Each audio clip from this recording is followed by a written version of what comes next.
Check 1 2. All right, what is up, everyone? How are we doing here? Let me just see. If you guys are with me, if you guys can hear me, give me a quick comment. Let me know in the chat that you guys are here. I'm actually sending someone something really fast, and then we'll get rocking here. Sweet. Let me pull up also our chat and everything so I can see you guys wherever you guys are, all your beautiful faces. Boom, boom.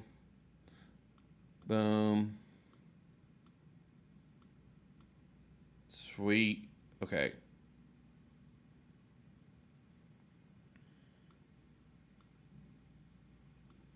If you guys can hear me, just give me a quick comment, give me a like, whatever, on whatever channel you guys are on. Let me know. I'm opening them all up too to make sure I can see you guys and I hear you guys, and we'll get rocking and rolling.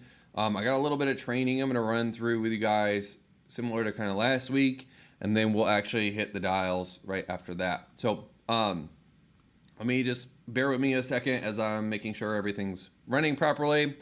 There might be a little bit of feedback and stuff. I'm still not the most technically advanced person with this stuff, but we're doing it. That's what matters, right? Is that we're doing it. We're showing up. All right, there we go. Boom. Let me see where you beautiful people are. Are you guys in Facebook? Anyone in Facebook? If you guys can hear me, drop a comment. Whatever group you're in, let me know. I know we got a couple groups here, so sweet. I'm seeing a few of you guys over in 7-Figure Remote Sales Pros. Let's check on agency owners. What's up, Luba? Good to see you. All right, sweet. So I know we got a couple folks on each of these. Let's hit real fast, actually.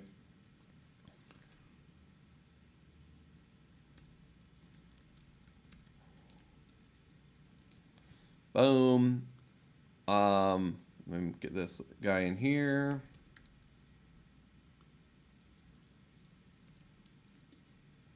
Sweet.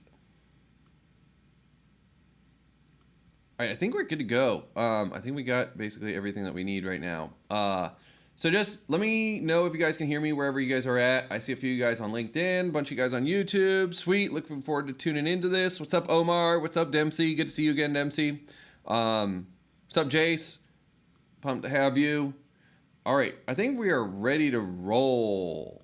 Are you guys ready? If you guys are ready, give me a 1 in the chat wherever you guys are. And then while you do that, I'm going to pull up some slides. I got a little bit of some things to show you. So I'm going to pull up some slides. I'll share my screen and I'll kind of break this stuff down for y'all. And then we'll hit our dials and start actually live prospecting. So boom. Boom. All right, where are we at? Let's see. Here we go.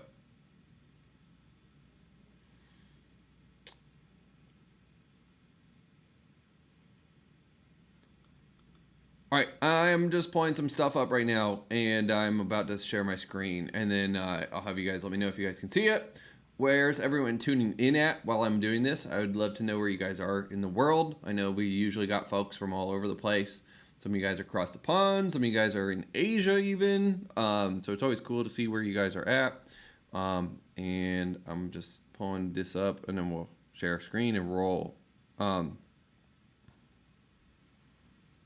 That's not quite it. Let's see. All right.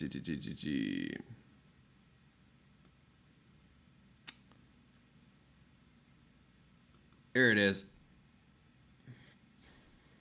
Okay, so I'm gonna break down a couple concepts for you guys. This is stuff that we teach on and run internally, and then I want to just kind of break things down real quick. So, boom, and boom.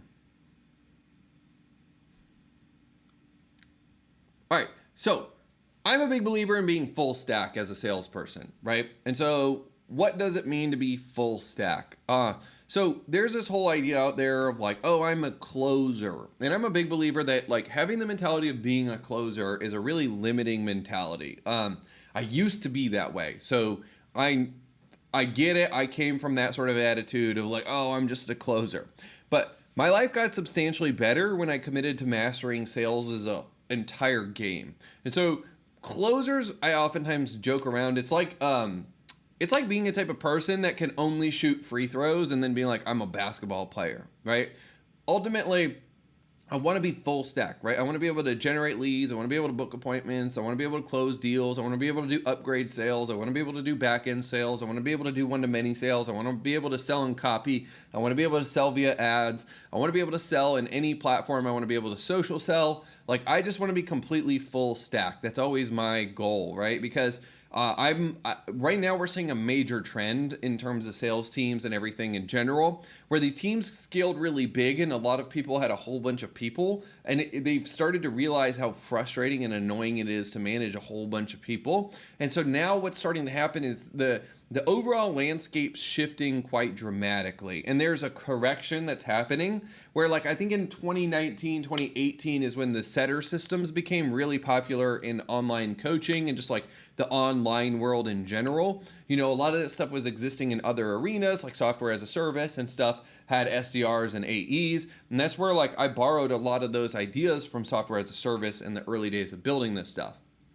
Now what's started to happen is teams have gotten really big, teams have gotten bloated. Obviously, there's a lot of layoffs that are occurring on a global macro perspective. The macro markets are kind of weird. And then also what I think a lot of people are finding is that things didn't scale linearly, they scale sublinearly, right? So they kept hiring more people, but it didn't scale linearly, it started to scale sublinearly, right? So it meant if I double it, I get less than 2 times the output. And so that became sort of a lot of the problem that people are facing. And so now we're starting to see a correction, and the correction is transitioning towards a lot more full stack, smaller, agile teams where everybody can kind of do everything, right? I want my sales rep to be able to write ads, because if my sales rep's writing ads, they're the one who's on the tip of the spear with the closest insight to what the market's doing. They understand, you know, objections, they understand all this stuff. So if they can develop ads, and then that can feed the creative team, and they can make our stuff perform way better, right? And so we're biasing, and the teams in general are biasing towards a lot more of a full stack mentality is what we're seeing. And so I'm going to share my screen right now that I kind of prefaced this a little bit. I'm going to break down a little bit, and then I'm going to actually start hitting the outreach. So let me just see if you guys can see my screen. I think you guys should be able to see my screen. Can you guys see there's a slide deck that I have right now? If you can see it, let me know. You should be able to. So, all right, I'm going to just probably leave it like this because I don't know if I share my screen all the way that you guys see it or not. So, anyway, so here's what we call the perfect sales team. And I'm going to kind of break this down. And this is a meta concept that we've been using for a while now. So ultimately, the goal of my sales team is to generate new leads, to take those leads and turn those leads into qualified appointments, right? So this is what you would call an MQL, marketing qualified lead. This is what you'd call an SQL, a sales qualified lead, right? And then we want to turn these qualified leads or qualified appointments into new customers or sales, right? And so historically, these things have been split out into different functions. So you have a sales development rep who's generally like the lead generator on a sales team. You have a setter who generally is, their job is to take leads that are already in the ecosystem, help nurture and work those leads and get them to the point where they are ready to be qualified appointments. And then over here, you have a closer at the bottom of the funnel, right? And so closer's job is just effectively turn leads into qualified appointments. And so now there's kind of a key couple ideas here. Number one is we're biasing way more to automations. So anytime I could hire a robot instead of a person, I'm hiring a robot, right? And this is why, there's a lot of talk of like, oh, AI is going to replace salespeople, blah, blah, blah, blah, blah. AI is not going to replace salespeople. It will make the general talent pool smaller, and it's what it's really doing is it's amplifying the top performers. So this is really like a major wealth transfer, and it's a moment where we're going to see the best separate from everybody else. And this is already kind of happening in copywriting. It's already happening in software development. Like, these are really hard problems to solve. You got to think about stuff a lot. You got to work your ass off to get really good at this. And so what we're seeing is AI is just making your best devs more productive. If you have software developers, AI is making your best copywriters more productive. If you have copywriters, and same thing's going with salespeople as a whole, is AI is not replacing, it's just complementing, supplementing, and speeding up the teams. And so the teams that know how to use this, or that bias towards using more scalable systems, automated systems, are generally going to be outperforming. The second piece is simplify, right? So we're starting to see, I would rather have less people, less automations, less systems that are higher output, right? So anything I can eliminate, I'm going to eliminate. I'd rather eliminate something than automate it. But if I can't eliminate it, right, it's crucial to the function of the business, I'd rather automate it than delegate it. And if I can't automate it, then I will delegate it, right? So that's just kind of the general bias and the natural processing of all this stuff. So we've covered a ton in just like a short 10-minute time period. I want you guys, so you guys get the most out of this, drop in the chat, what's your key takeaway so far? Like, what's standing out to you? What's a subtle distinction that you've been able to make? And also, I want to encourage you guys, like, actually type this out in the chat. Number one, the conversations, when we start having the conversations flow, it makes these sessions a lot more fun. And then number two, when you guys are doing it, it's actually going to help you create deeper neural grooves. Basically, it really solidifies and defines the learning for yourself. So, you know, one of the things my dad always used to tell me was writing crystallizes thought. So by you just simply sitting there and writing out your thoughts and what distinctions are coming up for you, it's going to help you quite a bit in terms of like really owning what you're learning here, and then turning it into action, turning it into something that's going to serve you guys over the long haul. While I do that, I'm going to stop sharing my screen. I'm going to have you guys dropping that in. We're going to come back to some more training insights, and then we're going to hit the appointment setting in a second. But I just want to see what you guys are saying as I'm doing this. So let me just flip over and kind of pop into the groups and double check everything here, y'all. So boom, boom. Sick, dude. You guys are awesome. I'm seeing a ton of good answers here. Someone saying, I think this is Peter. Peter said, interesting. I'm a closer that can rework offers, write ads, build funnels, help hire, fire, manage, but it's near impossible to find an offer owner that will A, take advantage of that, or B, compensate accordingly. Then I have recruiters bombing my inbox with shit offers and asking for a resume, LOL. Yeah, I mean, that's kind of the challenge here. And so a lot of times what's starting to happen is we're starting to see like smaller publishing teams coming together, and just like more small full stack teams. I see that's hilarious. Ryan says, you don't want to be a high ticket clown. And I totally agree with that. Nobody wants to be a high ticket clown. That is a sad state of affairs. Okay, cool. Someone said they can't see the presentation. It looks like you guys could see it, so I'm just going to assume that you guys are all right with that. If not, let me know. But and then I'll come back to some of these kind of key insights here. And then Dempsey said, so basically make sure to develop your skill set to the point where you're unreplaceable. Exactly. So what's happening is the skill sets themselves, right? AI is not smart enough yet. I mean, and we'll get there, don't get me wrong, but it's not smart enough yet to have good taste, right?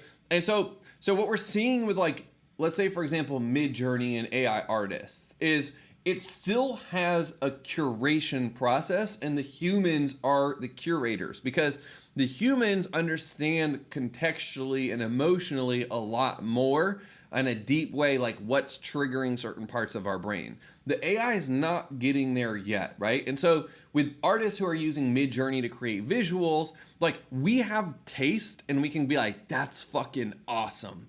The AI can't quite do that yet, right? And so what's happening is that the general bias or the general process for people is going from being a creator to more of a curator, or a co-creator, right? We're volleying back and forth. And so maybe you guys have watched some of the previous live streams where I'm like creating ads live using ChatGPT, but in those you can watch the process of like, the AI is giving me ideas I would never have come up with on my own, but then I'm still feeding the AI the good ideas, and then I'm also filtering out the shit ideas. And so the challenge with AI is not that it's hard to create anymore. Now it's easier than ever to create. The hard part is it takes a lot of time to curate and edit and do so at a high level of quality, which is why, I see so many people on my newsfeed complaining about AI copy, AI generated copy, blah, blah, blah.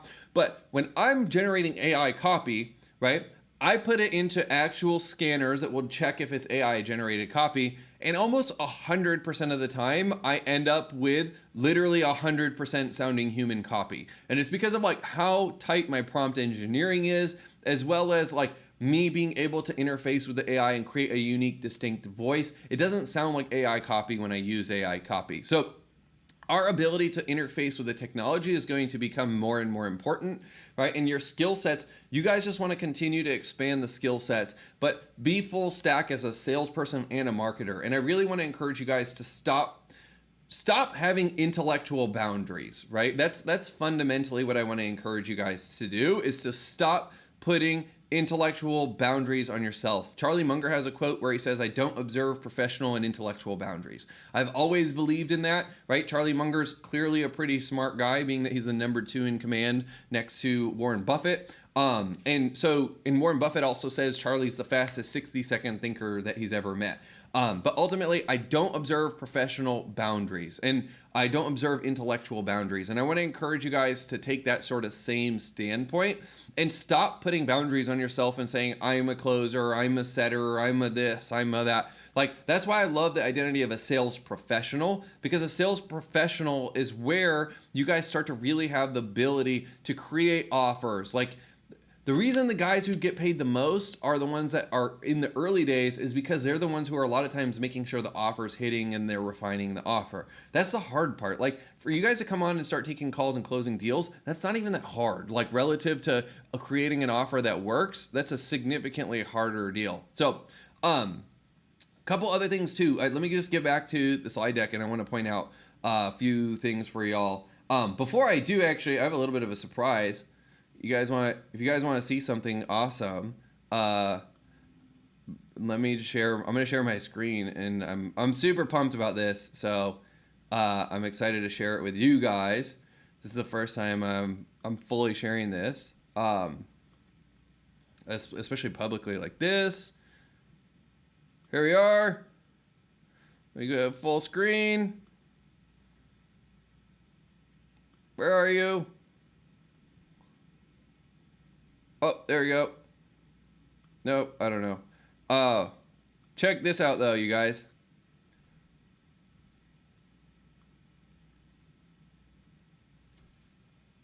You see that? That's my second baby. We just got our first ultrasound today. So this is our little baby. We're about to have another little baby. If you guys know Mia, Mia's my daughter. We're like completely obsessed with Mia. But now Mia's going to be a big sister. This is our next little babe. So we are pumped over here, and I just wanted to share that with you guys really quickly. So I am happy to share that. And now let me get back into the fun stuff with sales, because babies are fun too, but let's stay focused over here. All right, sweet. So basically the kind of core questions is, what's an SDR do? Well, it should be pretty basic at this point, right? Their job is to create or generate leads. What's a setter do? Their job is to turn leads into qualified appointments. And what's a closer do? Their job is to turn qualified appointments into sales.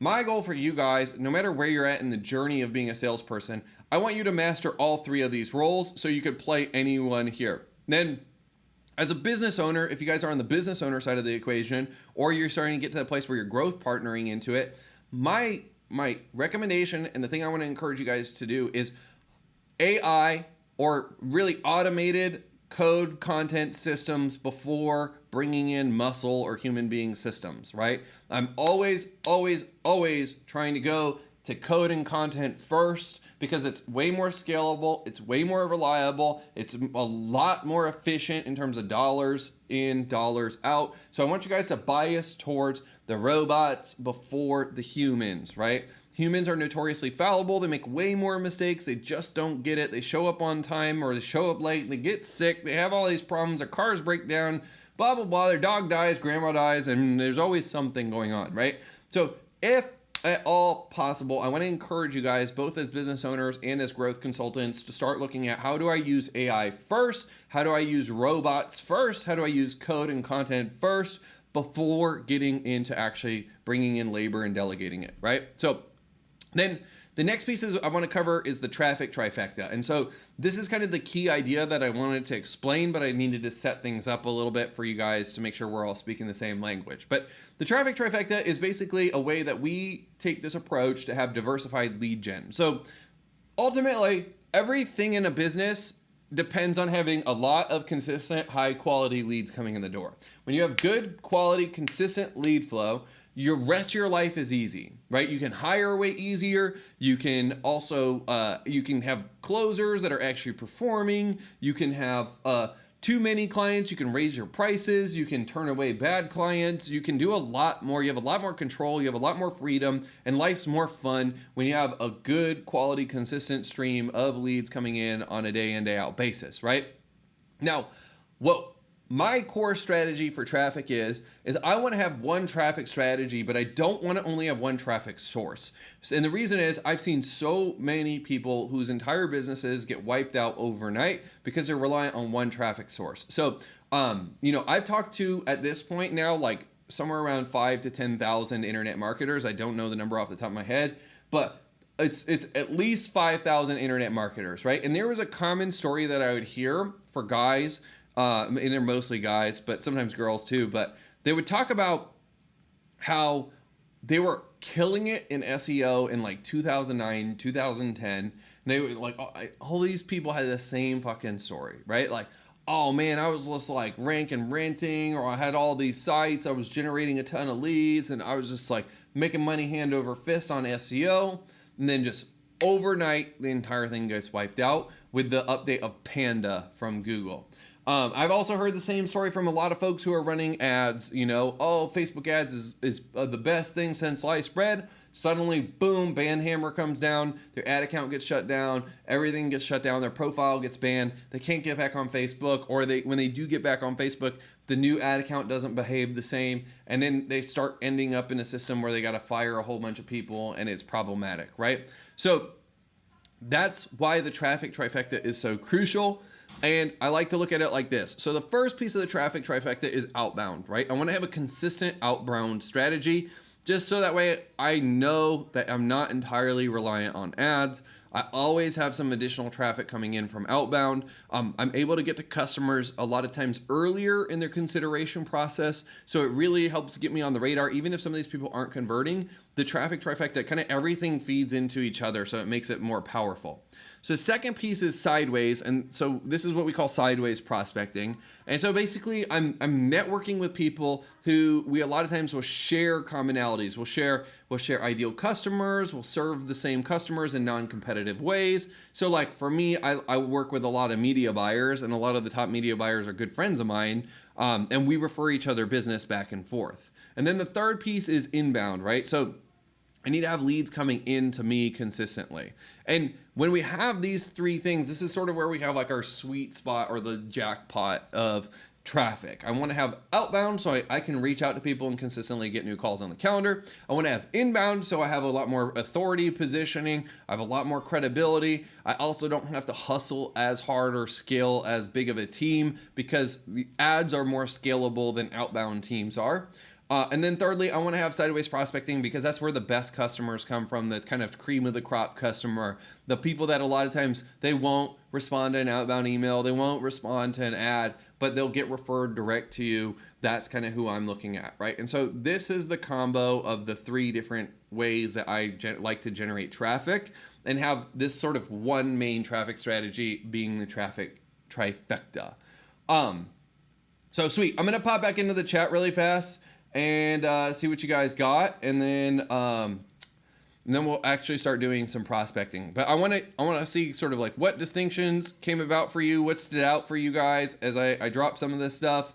And I'd love to hear more, just kind of what's starting to click for you. Thank you guys for all the congratulations as well. We are super pumped, so it's going to be a blast. And what distinctions are standing out for you? What are you getting out of it so far?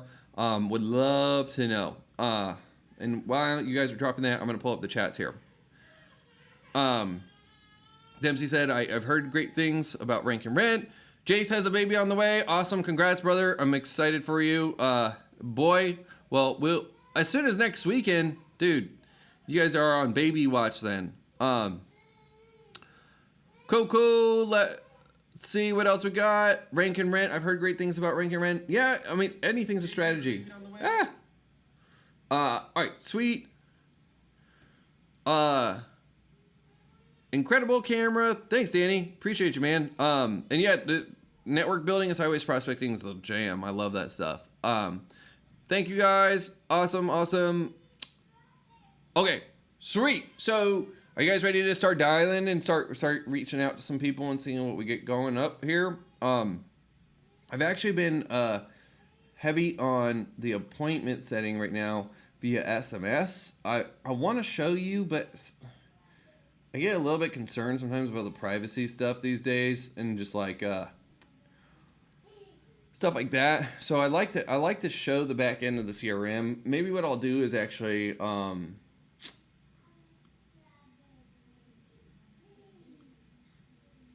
let me see.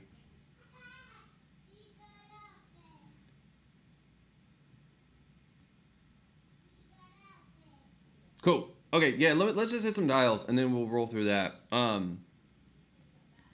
me see what we've got dial-wise right now.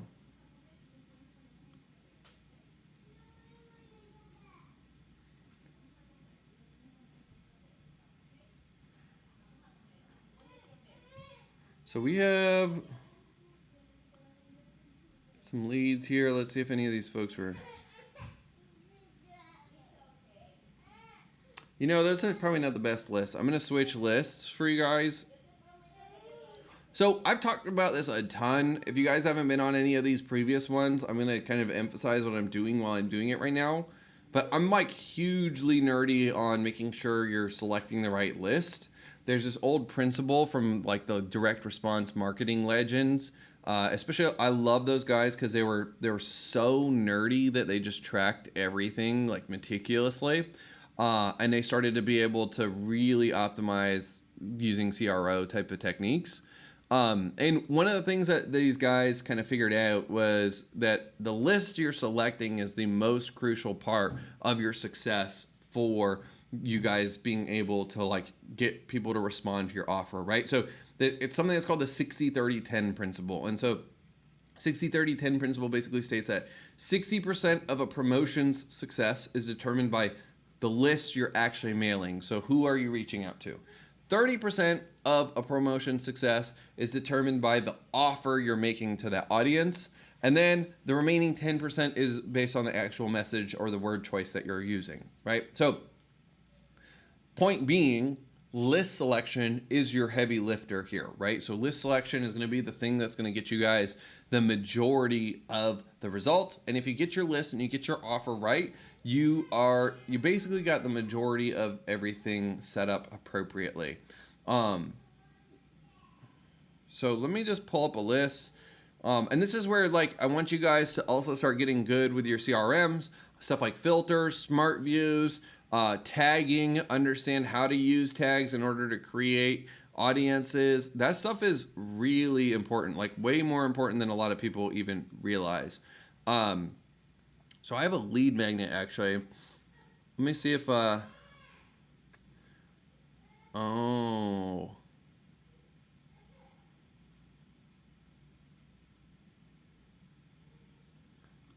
that's not the right one. See, and this is where I'm talking about with the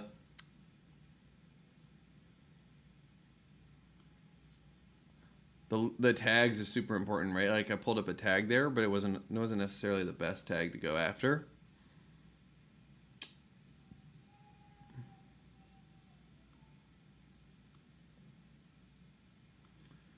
Probably not going to use this list.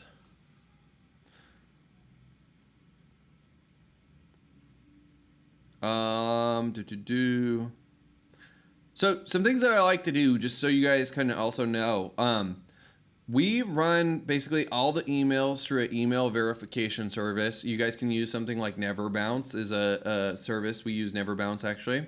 So we make sure all the emails themselves are valid. And the second thing we like to do is we validate all our phone numbers. And then the reason for validating all these things, phone numbers and emails, is it just makes sure that we're talking to real people. We're trying to have as clean a data as we possibly can. It depends on obviously your market and who you're going after, how you guys structure that stuff. But cleaning your data is pretty important. Let me actually do this. I want to see what happens if I narrow down to this list. I might try some new lists with you guys. See what we can play with here.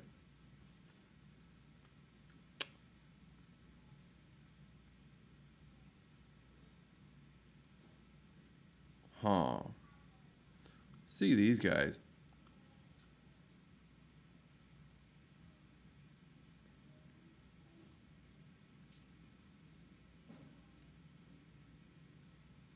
Oh, interesting.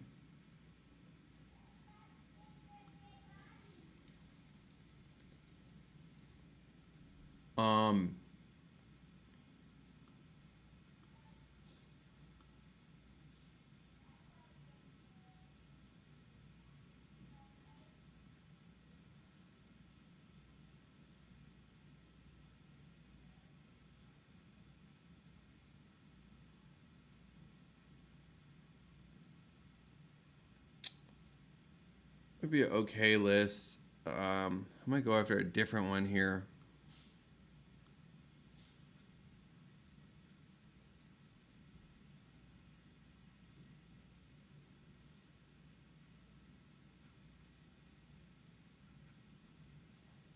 Huh.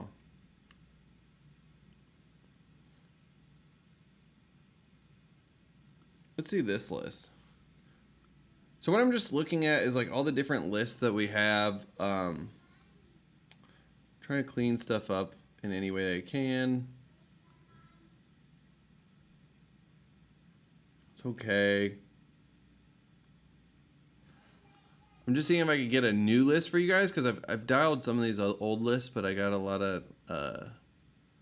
Let's see our newest people actually. This is what I'm gonna try.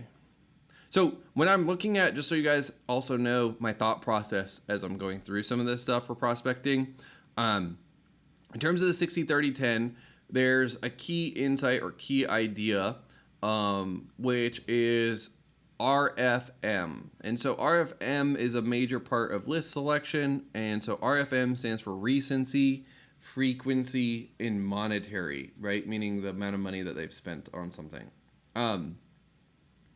The reason for RFM is it helps us filter our leads a lot better and be able to get to the right people way quicker. This actually looks like a pretty solid list.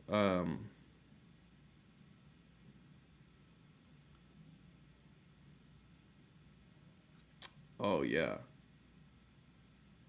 Cool. I'm going to totally hit this list. I found a good list for you guys.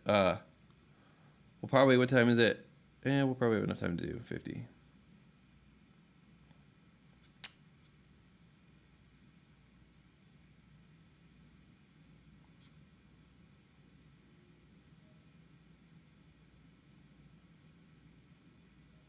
Oh, yeah, okay. Cool. We got a good crew. Just going to try and clean out any ones that don't seem like they're good leads or something.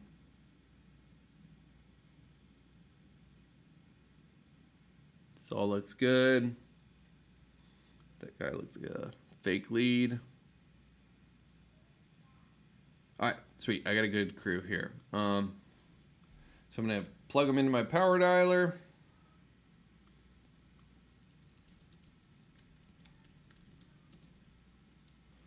And then we're going to start dialing.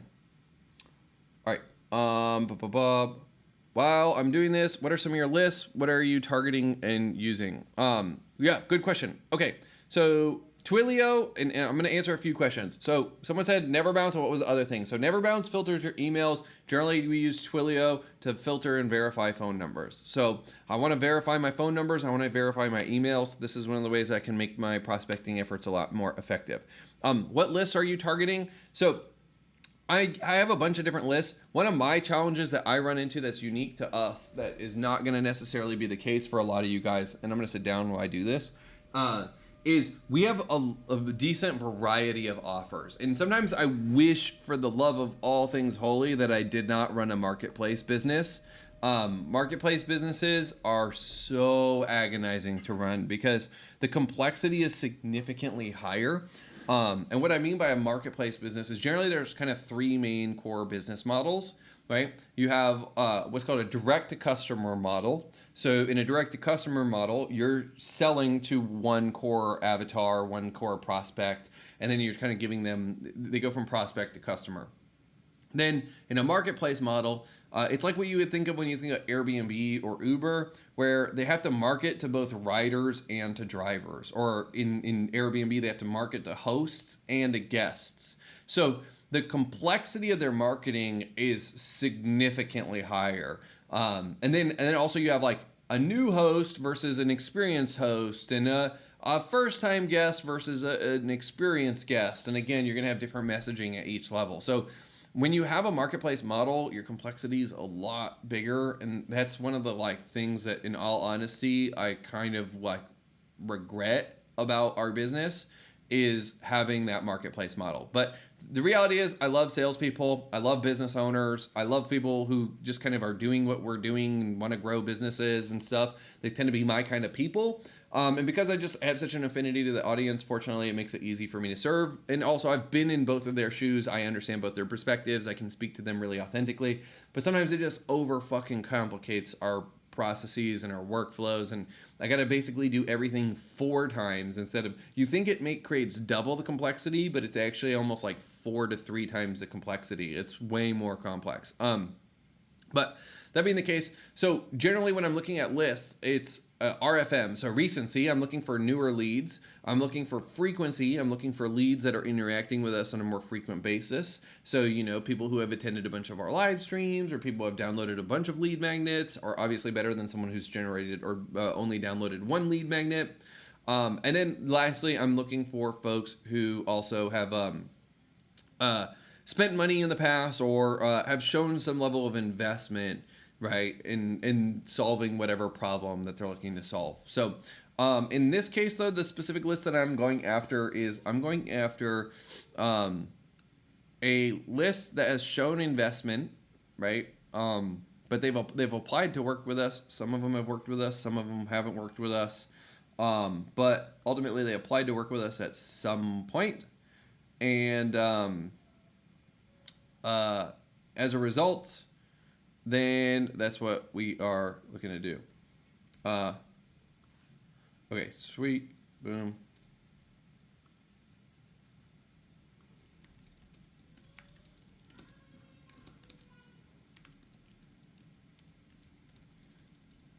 I'm actually setting an appointment right now. This guy just emailed or messaged in. Someone recently asked me too about scripting. If you guys have any questions on scripting, I would love to know what questions you have, and then that way I can answer any questions you guys got. Because I think scripting is pretty crucial, and I have a lot of thoughts on that. So I would love to know anything you guys are wondering on scripting and workflows. And then let me just start hitting the dials right now while I do this. And then there we go. This is the easiest bet. Sweet, I'm going to go to there.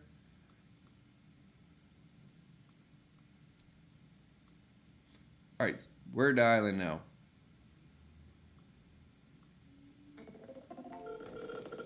Let me know if you guys can hear this all right.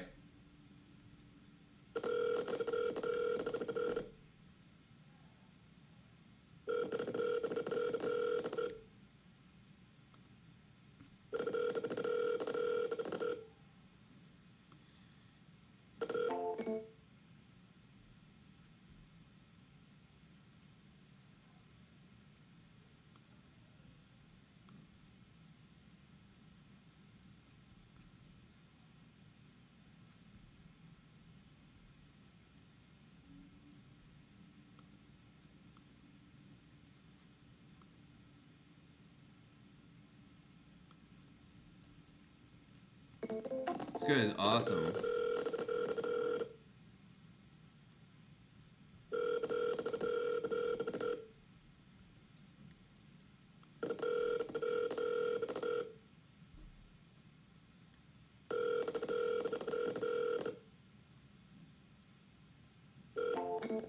Oh man, I was so hoping that guy would answer.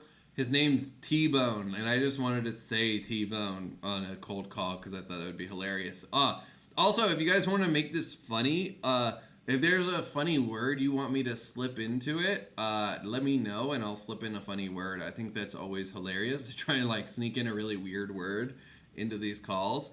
So yeah, if you guys have any funny words that come to mind, let me know and I'll sneak that in for y'all.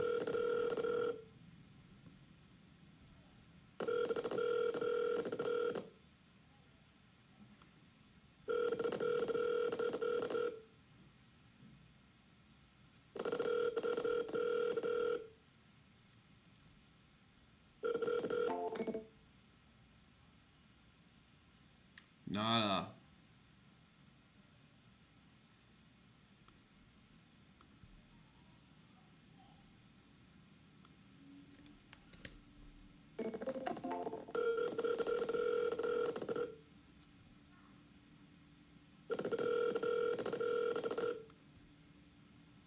Please leave your message for 9292293.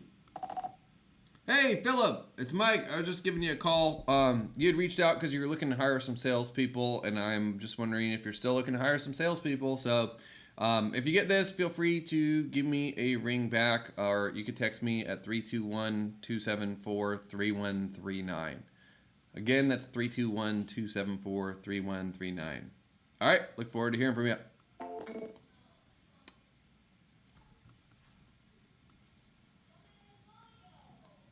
Boom.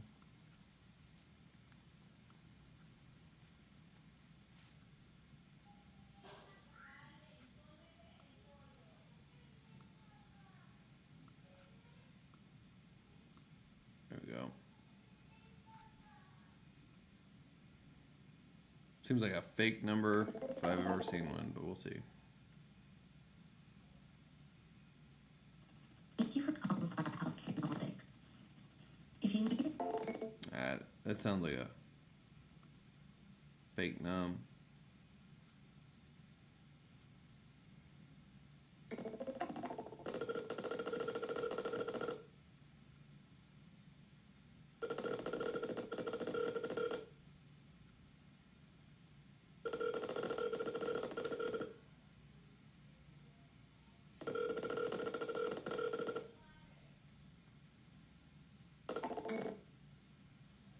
Bumblebee tuna.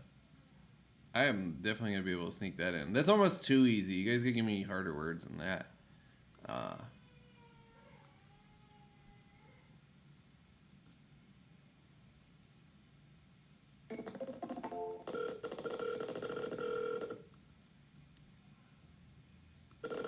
Hello, it's Joe Segato with Joe Drama Enterprises. Sorry that we missed your call, and we're looking forward to speaking with you. Please leave your name, number, and a brief message at the beat, and we'll get back to you as soon as possible. Thanks, and have a great day. Bye. the mailbox is full. I cannot text any messages at this time. Goodbye. All right, bye, Joe. Goodbye, Joe. Give me guys ubiquitous. That's too easy, dude. You guys gotta get funnier words. You guys gotta step your game up with funny words.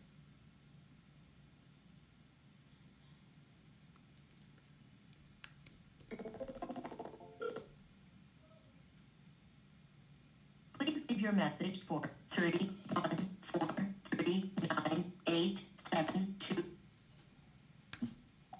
Barry, it's Mike. How you been, man?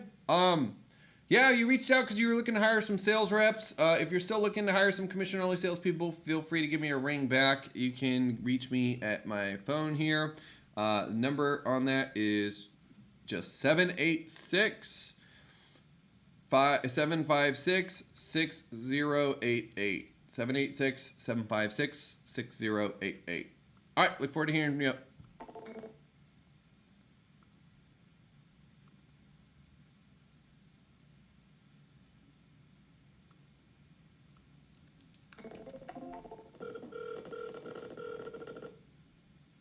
Kaleidoscope. I like that.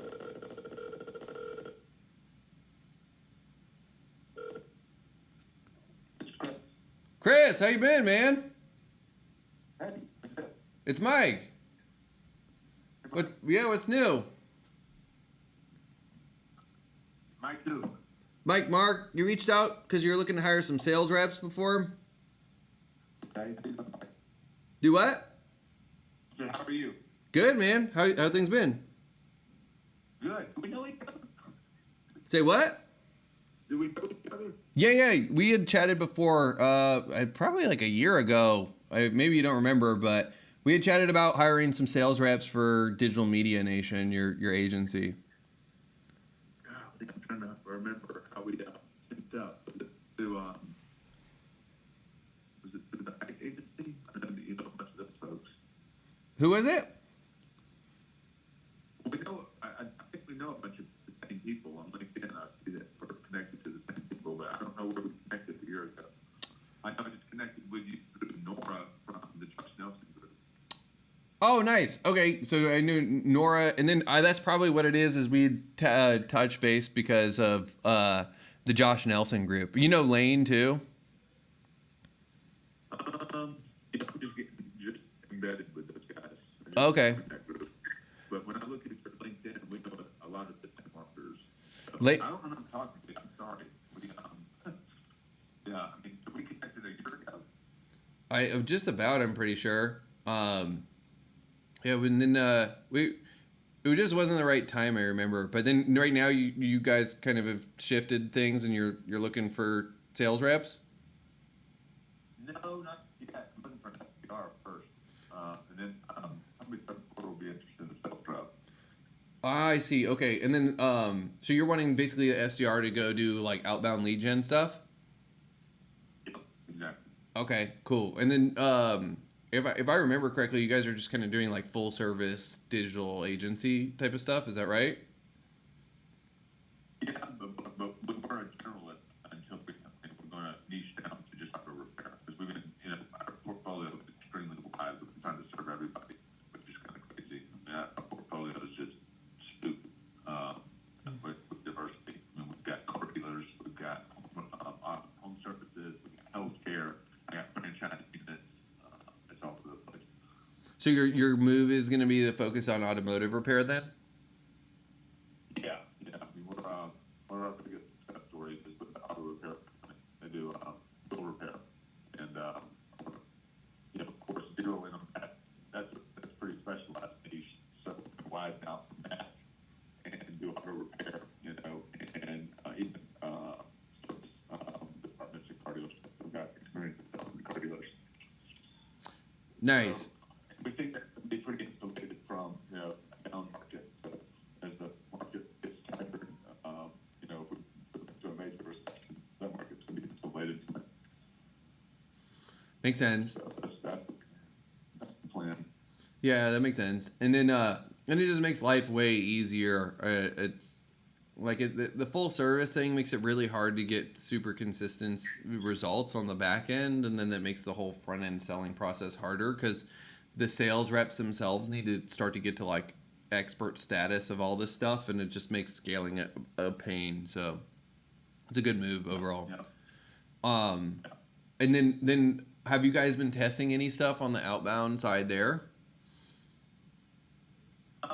So we're currently building out new funnels, and I've got a funnel expert on my team, so he's focused on that. And we just went to an initiative in sales. I don't know if you know those guys that do outreach. Who is it? In sales high, it's a outsourced, sales. They do sales outreach. They're super expensive, and for healthcare, they just weren't booking enough demos.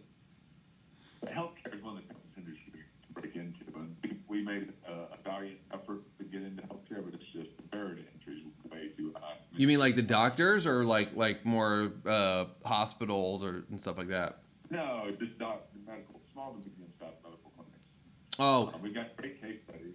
Yeah, I got incredible case studies, but I mean, I mean, I know how to sell it. I know how to get into a car dealership. I can get through to a general manager pretty easy, because I sold to them for almost 25 years.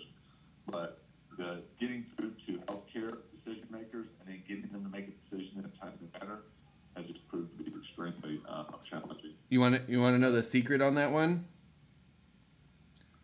Yes, associations and conferences, yeah. Yeah, it's mostly ads, associations, and conferences. They don't respond to outbound hardly at all with medical practitioners because the whole industry is built around gatekeepers and stuff like that. So usually it's like it's kind of a fool's errand to try and figure out outbound systems on those. And same like we see other niches like contractors are generally not that responsive on email a lot of times, and so it's just kind of each niche you got to have the go to market that kind of fits their buying profile pretty heavily.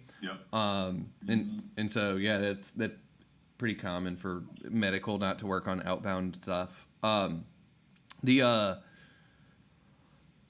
The one thing I would probably say, I don't know if you've done much of like sideways prospecting focused stuff. What is that?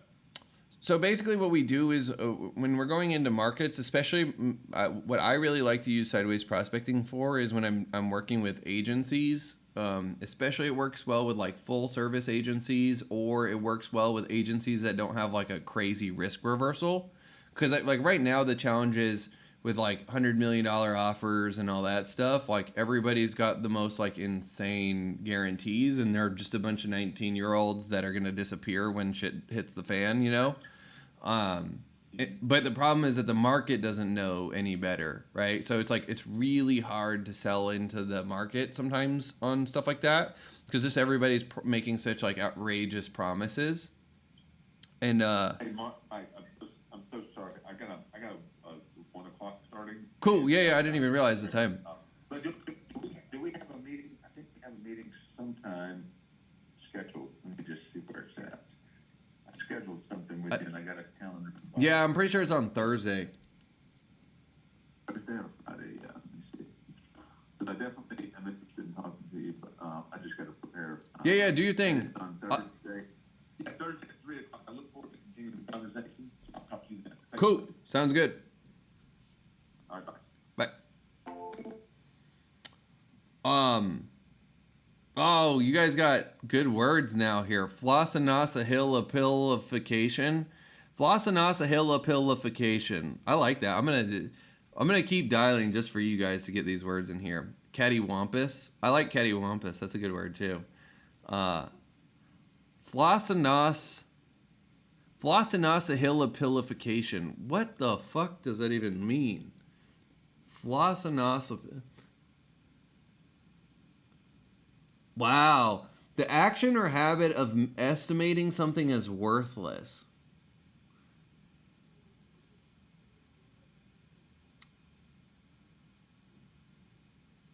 Wow. That's a money making word.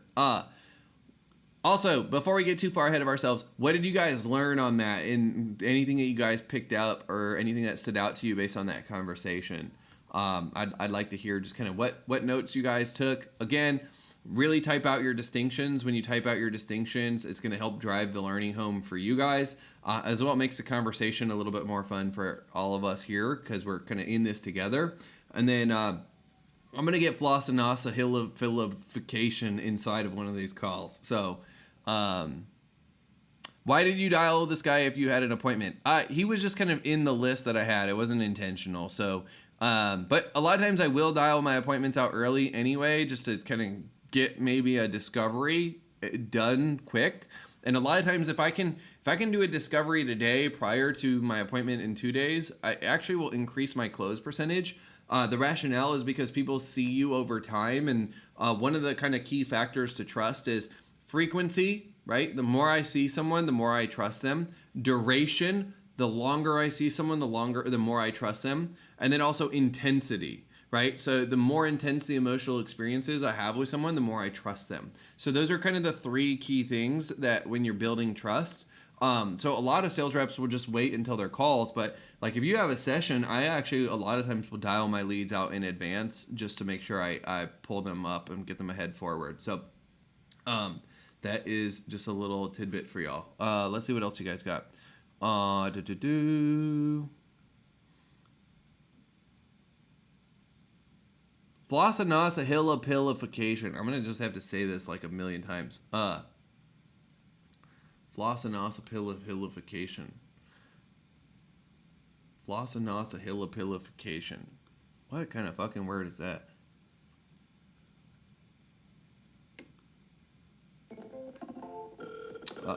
I'm not. I mean, this probably is not the best guy to call.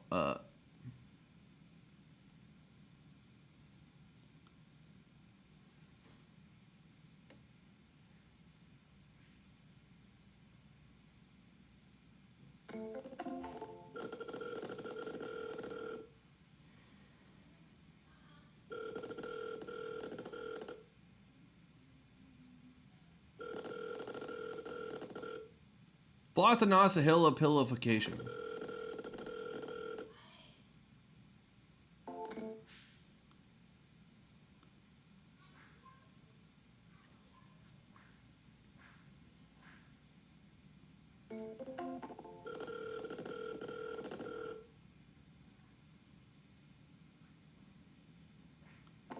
He's probably not the best guy to talk to. See, sometimes my people, they get all mixed up, right? So they'll end up coming through like 4 different funnels and they end up in dialers and stuff. So, you guys are boners, bro.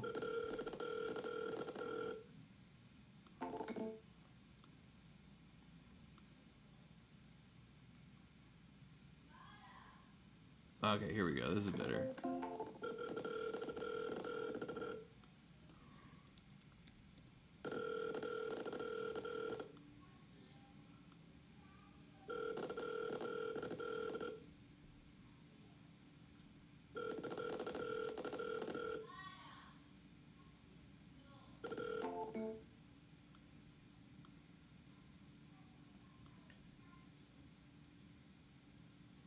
Oh, let's see. This looks like a good one.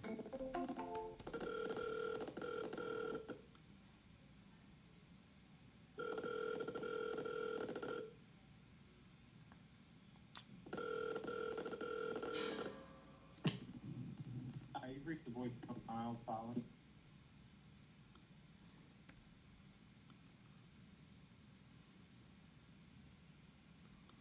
See, I'll get one more call in for you guys. And then,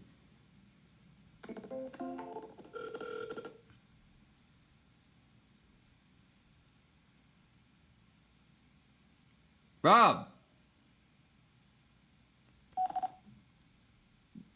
it's Mike. How you been, man? You reached out because you were looking to hire sales reps a little while ago, so I was just giving you a call back. You can reach me at 786-756-6088.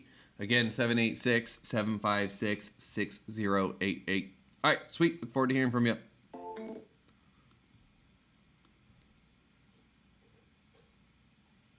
Oh, I just talked to this guy.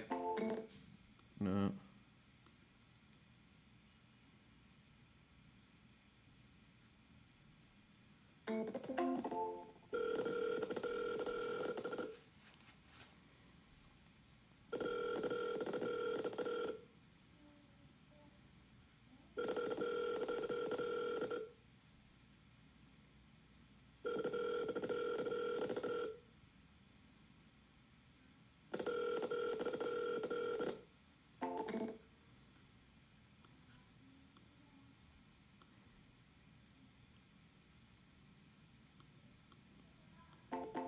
Probably not the best.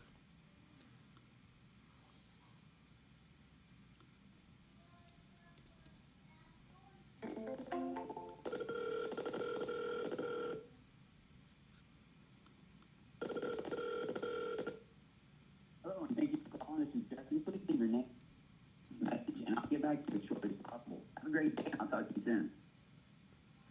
At the tone, record your message. When you have finished recording, you may hang up or press 1 for more options. Jesse, it's Mike. How you been, man? Yeah, you reached out a little while ago because you're looking to hire some sales reps for the M2C. Yeah, I was just seeing if you're still needing sales reps. If so, feel free to give me a call back at 786-756-6088. Again, 786-756-6088. Look forward to hearing from you.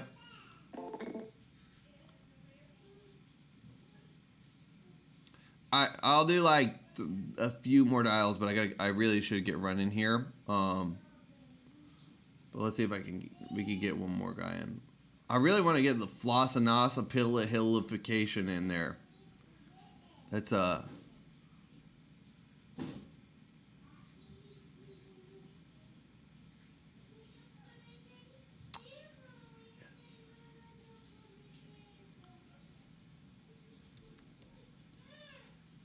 Sorry, an application.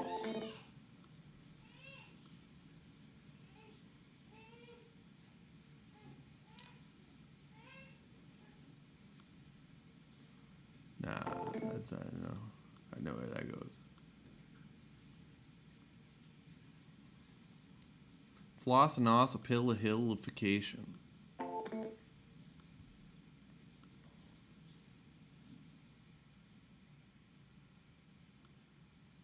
All right.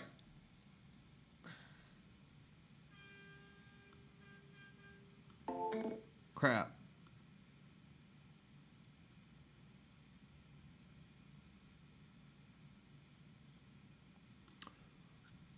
Word. For whatever reason.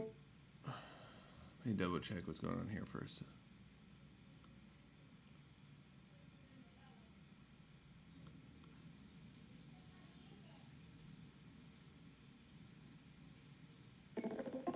Okay.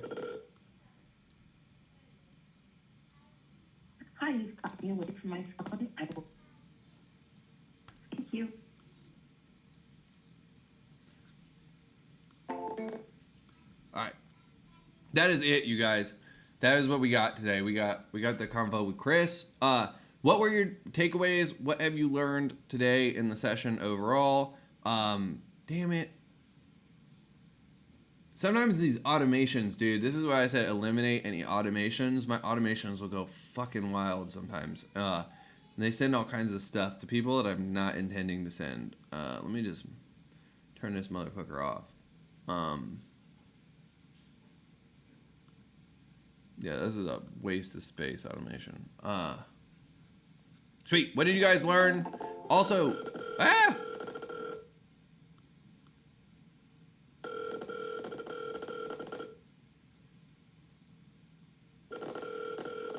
see if he answers. I'll talk to him.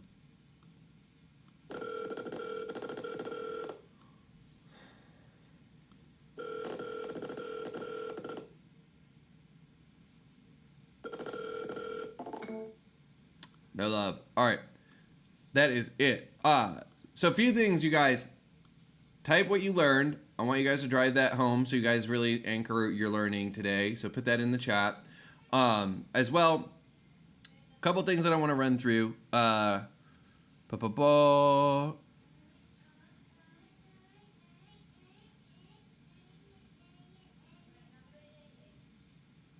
automatically fucked is what, that's funny.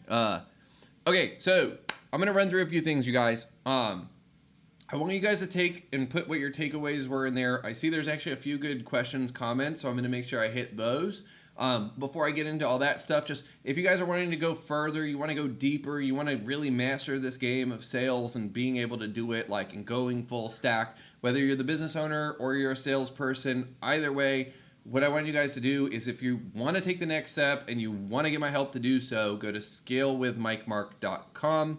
There's an application form there. Fill out the application form. I got a variety of different things. I'm just going to kind of judge what makes sense based on your situation. And then I'll get to with you guys and we can kind of talk about how we can help you guys level things up and start playing the game in a big way. So that is that. Now I'm going to look at some of these comments really fast because you guys are dropping some good shit here. So Josh says, talking about how to get past gatekeepers, you guys sharing that with each other was a cool little inside scoop. Would be curious if you have any advice on getting decision makers with banks for purchasing from them. There are things that we actually purchase from banks. The banks are actively selling, but it's just getting through to the right freaking person. Can I get a little more context? Like, who is the decision maker at the bank and what are you guys purchasing? And then that will help me potentially answer that question better. And then Josh said, automation is automatically fucked. And yeah, sometimes the problem is with automations, if you automate too much stuff, everything runs wild and then it's all interconnected. But yeah, Peter says, always found it funny that reps wait to close a deal because the calendar says that's the day. Got a no-show, call into the future. Big facts, man. Like, the longer you let the prospect sit, sometimes it's just harder to convert them. They're going to go cold. They're potentially going to talk to another vendor who gets there before you, all sorts of things like that. So I encourage you guys, call your leads in advance. Call your leads in advance. No show, call into the future. No. LinkedIn is liking to make a lot of noise over here. Bumfuzzle. Cool. Let me see what you guys got. Any other comments here? No. Sweet. I look like okay, you buy non-performing notes and loans from banks and asset managers. Hell yeah. Okay, that's actually a really baller offer. And so the asset managers at the banks are generally the person that you're trying to talk to, is what I'm guessing. And in your case, so generally when I go to more sophisticated audiences, I don't do a lot of direct outbound. Sophisticated audiences don't buy the same as unsophisticated audiences. There's a major difference in how their brains work and the buying processes, especially.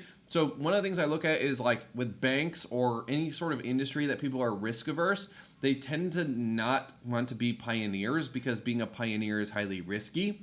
But they do kind of run in and come in off of recommendations and referrals. And like another kind of good example, I had a conversation with a guy over the weekend, and he was selling like music playlisting services, but like really expensive music playlisting services for high-level brands that need to really be like mindful of the customer experience. And so examples of customers for them are the Four Seasons, where people are dropping $2,000 a night on a hotel room. They better have awesome music experience. And Four Seasons is like attentive to every single little detail. Or like cruise lines were the company that he was also selling to.